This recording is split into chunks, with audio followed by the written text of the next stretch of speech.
We want to share a little bit about what the last 3 weeks have been for us, like in Myanmar or Burma. Those are, by the way, the country by different names, same country. It is a place located between Thailand on the east end and on the west end, India and Bangladesh. And we've spent the last 3 weeks there in connection with a group of people that have started some churches and started a seminary there, and we had the chance to go there. Now, all these clothes that we're wearing are things that were either given to us as part of the traditional wear of the people in that country, or that I happened to pick up at a very good price out on the water market that we were at. We'll tell you more about that in just a little bit. But what I'm wearing is pretty traditional. What Ingrid is wearing is also pretty traditional. I thought you were going to say something. Oh, well, I'm going to go through the pictures. We're going to show you a few pictures this morning, kind of to tell the story of what we experienced and what God is doing over in the country of Burma, Myanmar, simultaneously. Yeah. So let me just explain briefly. There were 4 parts to this trip, and that's why we were gone for the length of time that we were, almost 3 weeks. We spent a little bit of time in Bangkok, which was both to just acclimate to the Asian culture and get over some of the jet lag. It's 12.5 hours later there than it is here. So right now it's nighttime there, and in nighttime it's morning. You can imagine what our week's been like of trying to catch up on sleep. But anyway, we arrived in Bangkok, and we immediately had the experience of Asian culture by walking through the markets, which are everything that you have seen on documentaries and on the news and even more. Crowded areas, multiple hundred shops that are run by the people who live in that area. And here we are just walking through.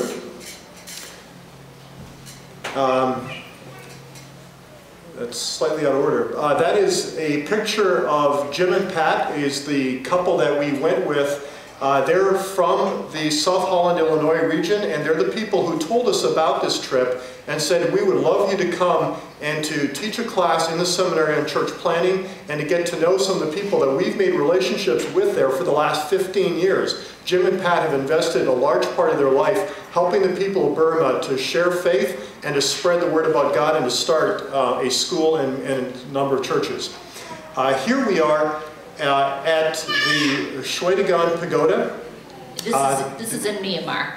Yeah, this is in Myanmar now, so we've left Bangkok. And in Myanmar, we came across, we were brought to this pagoda, which is a Buddhist temple. This is considered the 8th wonder of the world.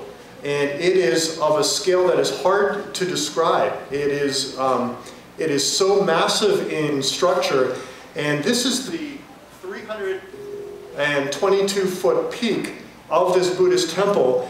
And the culture of this country is so tied up with the religion. 87% of Myanmar or Burma is Buddhist, 87%. And there are more than 2,000 of these temples, although this is the biggest of them all, but more than 2,000 in this country of 55 million people.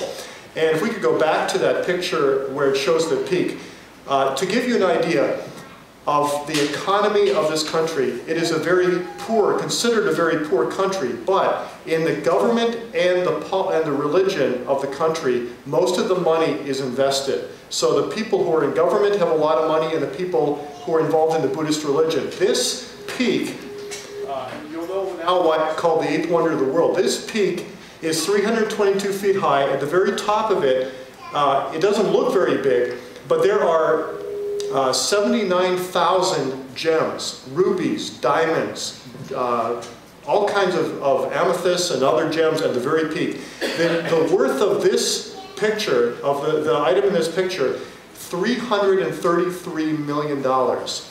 Just this one peak. And so people give and give and give. And the intent of the Buddhist religion is that if we give sacrificially enough, we can gain a better place in the next life.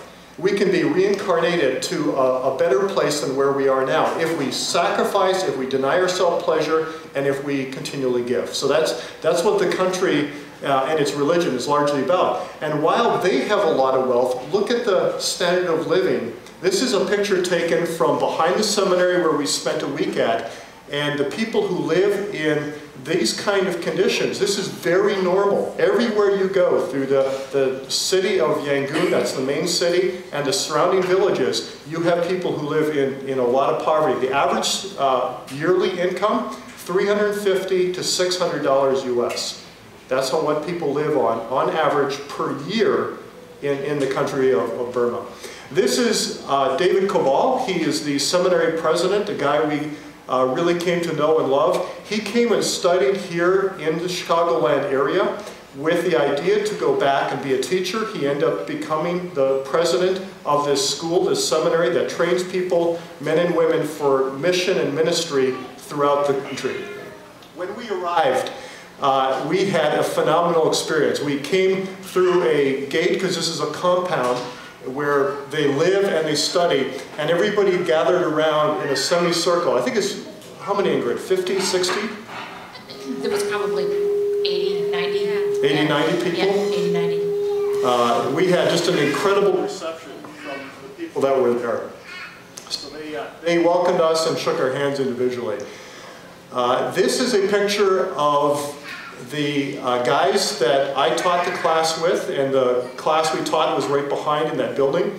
And these men are all wearing caps that came from the United States. Because they have so little, they can't afford to buy hats, but they're under a lot of intense sunshine almost year-round. And most of these people work cutting bamboo or farming rice, and so they're exposed to the sun all the time. If we go back for just a second, Ingrid, I want to show this. On the left-hand side is a guy who is quite young, and because of their height, the young people look younger than they are, but the old people look older than they are, and it's the effect of being in the sun all the time. Some of these guys on the right-hand side are in their 40s, but they look like they're in their 60s because their faith is so weathered by the sun. Ingrid, one of the things that struck me the most is that everywhere you go, you take your shoes off. That's in front of the girls' dorm. If you notice, it's a bamboo hut. It's a bamboo building. You'll see the weave on it. And everybody takes their shoes off because it's dirty. So you kind of have to get that dust off your feet. But so that's kind of culture. You learn to wear sandals like Fred has on so that you can take them off everywhere you go. This is in the seminary compound, and that building over that you see on your left, above it is the guys' dorm, and underneath is the women's dorm. I mean, is the dining area.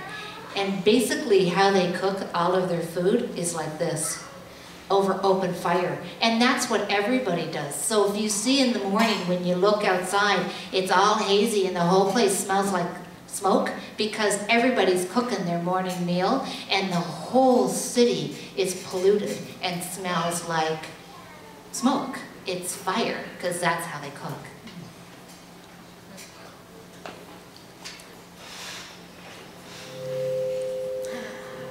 So here I'm learning how to play this great little game called Chinlo, also known here in this country as hacky sack. Thanks, Andrew. I couldn't remember the name, but hacky sacks. It's where you kick a little ball about this size, a rattan ball, and you try to keep it in the air. Can I just say I need a lot more practice?